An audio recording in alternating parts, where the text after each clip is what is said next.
Общежитие – второй дом для студента, и в нем очень важны комфорт и условия проживания, а также организация воспитательной работы.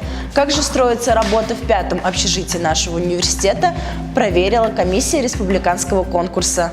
Ежегодно одно из общежитий Башкирского государственного университета принимает участие в конкурсе на лучшую организацию воспитательной работы и жилищно-бытовых условий проживания студентов, учредителями которого выступили Совет ректоров вузов Республики Башкортостан и Республиканский комитет профсоюза работников народного образования и науки Российской Федерации. В этом году честь представлять наш вуз выпала пятому общежитию.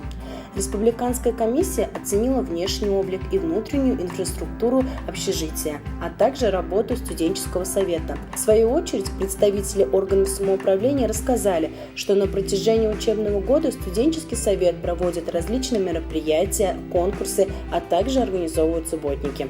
Помимо вышеперечисленного была проведена работа по улучшению жилищно-бытовых условий. Стараемся улучшить жизнь студентов, которые проживают в общежитии, и устраиваем всякие мероприятия.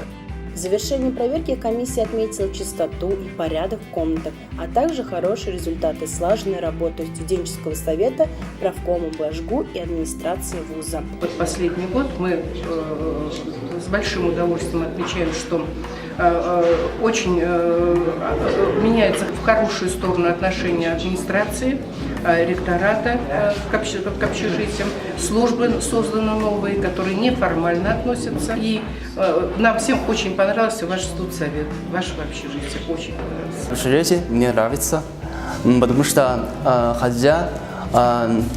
хотя жизнь не различна, чем в Китае, но здесь у меня есть очень много друзей.